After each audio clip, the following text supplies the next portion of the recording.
Hello guys, आज हम लोग पढ़ने वाले हैं आर्थिक वनस्पति विज्ञान यानी कि जो इकोनॉमिक बॉटनी है। देखिए ये इंपॉर्टेंट टॉपिक है। यहाँ से हर साल आपको एग्जाम में क्वेश्चन देखने को मिलते हैं। 70 प्लस इंपॉर्टेंट क्वेश्चन हम लोग इसे रिलेटिव देखेंगे। तो चलिए दोस्तों, बिना देरी के हम लोग स्टार्ट करते हैं। ये वाली वीडियो जो है हमारी बायोलॉजी की आखिरी वीडियो है। इससे पहले हम लोग बहुत सारे वीडियोस, बहुत सारे लेक्चर इसके देख चुके हैं बायोलॉजी से रिलेटिव। अगर आपने वो नहीं देखे हैं तो आप वो भी देख लीजिएगा और ये तो देख ही लीजिएगा। तो चलिए सबसे पहले हमारे टॉपिक के बारे में बात करते हैं। तो बात करते हैं हम लोग आर्थिक वनस्पति विज्ञान के बारे में। तो अभी तक हम लोगों ने जो उसका स्ट्रक्चर होता है प्लांट का, उसके बारे में देखा, क्या फिजियोलॉजी रहती है, क्या मॉर्फोलॉजी रहती है, क्या क्या रिएक्शन वगैरह होती है, बहुत सारी चीज़ हम लोगों ने जानी। लेकिन वास्तविक हम लोग अब बात करते हैं कि उसका यूज़ कहाँ है, कैसे हमको ये बेनिफिट देती हैं, क्या हमको इनसे गेन होता है, हम खाते हैं तो हमको क्या मिलता है, कितनी कैलोरी मिलती है, क्या प्रोटीन मिलता है। तो ये सारी चीज़ जो है हम लोग यहाँ इकोनॉमिक वनस्पति में बात करने वाले हैं। तो देखिए ये जो आर्थिक वनस्पति है, ये जो सारी वनस्पति सिर्फ पढ़ने के तौर पे नहीं, क्योंकि आप लोगों ने बचपन से ही सुना है कि जो हमारा देश है ये कृषि प्रधान देश है। मतलब हमारी जो इंडिया की इकोनॉमी है वो कृषि पे बहुत काफ़ी हद तक डिपेंड है। आपको मालूम है कि जो हमारे 3 सेक्टर है, ये 3 सेक्टर ही हमारे इकोनॉमी को बचाए हुए हैं या इकोनॉमी को बनाए रखते हैं। वो कौन कौन से सेक्टर है? पहला तो आपका हो गया एग्रीकल्चर सेक्टर, दूसरा हो गया इंडस्ट्री सेक्टर और तीसरा जो होता है आपका सर्विस सेक्टर होता है, जिसमें एग्रीकल्चर सेक्टर का बहुत महत्वपूर्ण योगदान रहता है। अब आप जो ये वनस्पतियां देख रहे हैं, ये सिर्फ हमारे खाने के लिए थोड़ी ना होती है। इनसे हम लोग क्या करते हैं, इनकम जनरेट करते हैं। आपके पास जो सब्जी वाला आता है, ये ठेले वाला आता है, ये भी क्या करते हैं, इसे इनकम जनरेट करते हैं। तो ये हुई ना आपकी इकोनॉमिक वनस्पति या आर्थिक वनस्पति। ओके, तो जैसे कि हम लोग बहुत सारी चीज़ों का, गेहूं का, आलू का, मटर, पूरे पल्सेस हो गई, हमारी दालें वगैरह हो गई, इन सबको क्या करते हैं, एक्सपोर्ट करते हैं, इंपोर्ट करते हैं। प्याज वगैरह हो गई, जितनी भी वनस्पतियों का कारण हम लोग इकोनॉमी जनरेट करते हैं, वो सारी चीज़ों जो है आपके वनस्पति विज्ञान के अंदर आती हैं। ओके, और क्योंकि इनमें बहुत सारे मिनरल पाए जाते हैं जो हमारे अंदर हो, हम हमारे शरीर को जिसकी आवश्यकता होती है, इसलिए ये ज़्यादा बिकती भी हैं। तो चलिए क्वेश्चन हम लोग स्टार्ट करते हैं। मशरूम में कितना प्रतिशत जो है प्रोटीन पाया जाता है? तो याद रखना है लगभग 51 से 53% जो है प्रोटीन आपको मशरूम में पाया जाता है। इंपॉर्टेंट क्वेश्चन है, याद रखना है। चावल में कौन सा खनिज प्रचुर मात्रा में पाया जाता है? तो आयरन जो है प्रचुर मात्रा में पाया जाता है। गोल्डन राइस जो कि आनुवांशिक रूप से परिवर्धित चावल की किस्म है, किस विटामिन से जो है परिपूर्ण होती है? तो विटामिन ए से जो है ये परिपूर्ण होती है। याद रखना है, धोए हुए या पकाए हुए चावल में किन पोषक तत्वों की मात्रा क्षीण हो जाती है? तो देखिए जो थायमिन है और जो निकोटिनिक अम्ल है, तो ये क्या हो जाता है, ये क्षीण हो जाती है, मात्रा खत्म हो जाती है। कौन सा पादप रेशा तने से प्राप्त होता है? तो जो सनई है, जो बहुत तने से हमको प्राप्त होता है। कौन सा रेशा फल से प्राप्त होता है? तो कपास और जो सेमल है हमको फल से प्राप्त होता है। इसके बाद बात करें कि वृक्षों की आयु की गणना कैसे करी जाती है? तो जो वार्षिक वलय है, एनुअल रिंग है, उनके माध्यम से जो है इनकी वृक्षों की आयु की गणना करी जाती है। साबूदाना जिसको इंग्लिश में सेगो कहते हैं, कैसे किससे बनाया जाता है? तो साइकस से बनाया जाता है। इंपॉर्टेंट है कि साबूदाना किससे बनाया जाता है? साइकस से बनाया जाता है। फूल गोभी में पौधों का उपयोगी भाग कौन सा है? तो ताजा पुष्प समूह है। प्याज में खाद्य भाग है तो तना है। आलू है एक क्या है, रूपांतरित तना है। याद रखना है, आलू जो है रूपांतरित तना है, स्टेम है। ओके, अगला क्वेश्चन देखते हैं कि सामान्य प्रयोग में आने वाला जो मसाला लौंग कहाँ से प्राप्त होता है? तो फूलों की कली से प्राप्त होता है। हशीश पौधों से प्राप्त की जाती है। ये बताइए कि पौधे के किस भाग से ये प्राप्त की जाती है? तो याद रखना है, तने से व नर पुष्प क्रम के नीय श्राव से। ओके, किस वनस्पति खाद्य में अधिकतम प्रोटीन होता है? तो सोयाबीन में जो है वो अधिकतम प्रोटीन पाया जाता है। ओके, याद रखना है। अगला क्वेश्चन है आपका कि किस पेड़ की छाल मसाले के रूप में प्रयोग की जाती है? तो दालचीनी की जो छाल है मसाले के रूप में प्रयोग की जाती है। आपके घर में भी आप मसाला वगैरह यूज करते होंगे, उसमें आपको दालचीनी देखने को मिलेगी। अगला क्वेश्चन है हमारा कि सिनकोना की छाल से प्राप्त औषधि को मलेरिया उपचार के लिए प्रयुक्त किया जाता है। जिसमें कृत्रिम औषधि ने इस प्राकृतिक उत्पाद को प्रतिस्थापित किया है, वह कौन सी है? वो है आपकी क्लोरोक्विन। तो आपको मालूम है कि हाइड्रोक्लोरोक्विन जो है वो मलेरिया के लिए यूज करी जाती है, मलेरिया की दवाई है, और आजकल तो बहुत ट्रेंड में, आपको मालूम ही है क्यों है। ओके, बात करते हैं हम लोग कि कौन सा ऐसा फल है जिसमें असली फल यानी कि असली फल भी है और दिखावटी फल भी है मौजूद है। इंपॉर्टेंट क्वेश्चन है, ऐसा कौन सा फल है जिसमें असली फल भी है और दिखावटी फल भी है? वो है आपका काजू। याद रखना है, काजू। याद रहे। अगला क्वेश्चन है कि चावल के कण यानी कि ब्रैन में कितना प्रतिशत तेल पाया जाता है? तो याद रखना है 10 से 15% तेल पाया जाता है। ओके, अगला हमारा क्वेश्चन देखते हैं कि जैव ईंधन किसके बीज से प्राप्त होता है? तो जेट्रोफा के बीज से जो है जैव ईंधन आपको प्राप्त होता है। वर्गीकरण का जो प्राकृतिक सिस्टम किस वनस्पति विज्ञानी ने प्रस्तुत किया था? तो ब्रिटिश के वैज्ञानिक थे, उन्होंने जो है वर्गीकरण का प्राकृतिक सिस्टम जो है वो प्रस्तुत किया था। इसके बाद कुछ चीज आपको ध्यान रखनी है कि वर्गीकरण का प्राकृतिक सिस्टम ब्रिटिश के वैज्ञानिक बेंथन और हुकर ने दिया था। याद रखना है, बेंथन और हुकर ने। ओके, अगला क्वेश्चन हमारा, आमतौर पर पिंक मोल्ड किसके नाम से जाना जाता है? तो न्यूरोस्पोरा के नाम से जाना जाता है। रैपिड सीड किसके संबंधित होता है? तो वो सरसों से संबंधित होता है। क्रिस्कोग्राफ का आविष्कार किसने करा था? तो जेसी बोस ने करा था। वृक्ष संवर्धन किसका अध्ययन है? तो वो वृक्षों एवं वनस्पति की खेती का अध्ययन है। फलों के मीठे स्वाद का कारण क्या है? तो फ्रेक्टोज के कारण जो है फल मीठे आपको लगते हैं स्वाद में।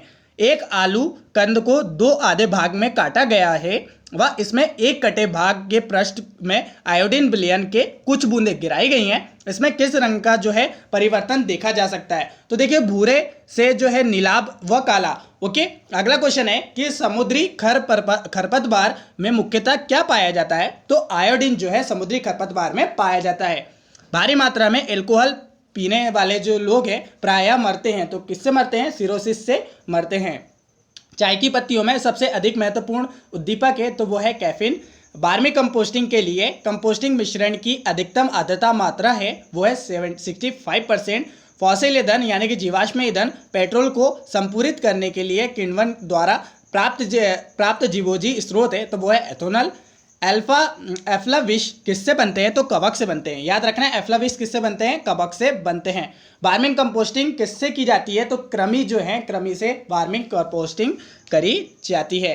कृमि मतलब वो आपने केचुए वगैरह देखे होंगे ना, कृमि छोटे छोटे फीते टाइप के होते हैं। ओके, आयोडीन परीक्षण में किसका पता लगाने के लिए प्रयुक्त किया जाता है? तो कार्बोहाइड्रेट का पता लगाने के लिए आयोडीन परीक्षण करा जाता है। इसके बाद विस्तृत स्पेक्ट्रम प्रतिजैविक किससे उत्पन्न होते हैं? तो वो होते हैं स्ट्रेटोमाइसिस से। पेनिसिलिन यानी कि जो एंटीबायोटिक है, औषधि है, डैश नामक जो है फफूंदी से तैयार की जाती है। तो पेनिसिलियम जो फफूंदी है उसके या जो है एंटीबायोटिक तैयार की जाती है। कार्बोहाइड्रेट में किण्वन में खमीर यानी कि यीस्ट का जो उपयोग होने के कारण ये किस उद्योग में प्रयुक्त होता है? तो अल्कोहल के जो उद्योग है जिसमें अल्कोहल बनता है उसमें इसका प्रयोग किया जाता है। दाद यानी कि जो रिंगवर्म होता है, दाद आपने देखा होगा, तो जो रिंगवर्म भी बोलते हैं उसे। तो देखिए, ये किसके द्वारा फैलने वाली बीमारी है? तो ये फंगस के कारण यानी कि जो कवक होते हैं उनके माध्यम से ये फैलती है। यहाँ पर आपको देखना है अगले क्वेश्चन के बारे में कि सूर्य के प्रकाश में गुलाब लाल दिखाई देता है, हरे प्रकाश में जो है ये वही गुलाब कैसा दिखाई देगा? तो हरे प्रकाश में जो है वो काला दिखाई देगा। याद रखना है, हरी रोशनी आप डाल के देखना आपको काला दिखेगा। इसके बाद मक्खन में किसकी अधिकता के कारण इसका जो कैलोरी का मान है वो अधिकतम हो जाता है? तो वसा यानी कि फैट की अधिकता के कारण इसका जो कैलोरी मान है वो अधिक हो जाता है। खाद्य परिरक्षी के रूप में किसका प्रयोग फलों के रस के लिए किया जाता है? तो पोटेशियम मेटाबाइसल्फाइड का जो है यूज किया जाता है। प्रकाश संश्लेषण के समय मुक्त होने वाली ऑक्सीजन कहाँ से आती है? तो जल से आती है। वनस्पति तेल का घी में परिवर्तन किसके द्वारा होता है? तो हाइड्रोजनीकरण के कारण, हाइड्रोनाइजेशन के कारण होता है। इसके बाद जो एल्फेल्टा फेबिएसी कुल का जो एक पुष्पीय पादप है, एशिया में यह डैश के नाम से जाना जाता है। तो इसका उपयोग पशु के चारे के लिए किया जाता है। तो क्या नाम है इसका? वो है ल्यूसन घास। ओके, क्या नाम है? ल्यूसन घास। हल्दी प्राप्त की जाती है तो पौधे के तने से प्राप्त की जाती है। याद रखना है कि हल्दी कहाँ से प्राप्त करते हैं? तने से प्राप्त करते हैं। वह तेल जिससे जो है ड्रॉप्सी यानी कि जल शोथ हो जाता है, तो वो है अर्जिमोनी का तेल। किस प्रकार के अनाज खाद्य पदार्थ के परीक्षण करने के लिए किस रसायन का प्रयोग किया जाता है? तो सोडियम बेंजोएट का यूज किया जाता है। मसाले में सौरभ व सुवास इसमें उपस्थित किन के कारण होता है? तो देखिए, वो होती है एरोमेटिक अमीनो अम्ल के कारण। ज्वर नियंत्रण सहायक औषधि का नाम है, तो वो है पैरासीटामोल।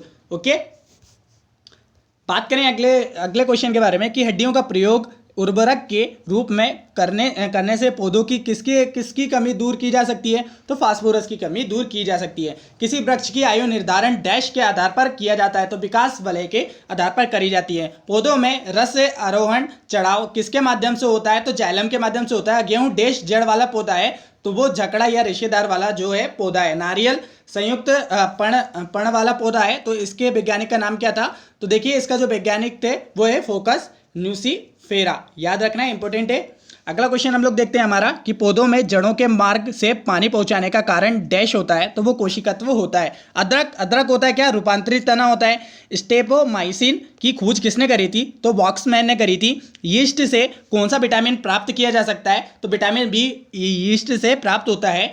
किसकी लकड़ी से पेनिसिलिन स्केल व होल्डर बनाने जाते हैं? तो वो जूनिपेरस की लकड़ी से जो है ये बनाए जाते हैं। दिया सलाई की तिलियां बनाई जाती है, तो पाइनस की लकड़ियों से बनाई जाती हैं। तारपीन का तेल किससे प्राप्त होता है? तो पाइनस चीड़ से प्राप्त होता है। कार्क किस पेड़ से प्राप्त होता है? तो क्वेरकर से प्राप्त होता है। सोयाबीन की किसकी अधिकता पाई जाती है? तो प्रोबीटिन की जो अधिकता पाई जाती है 45%।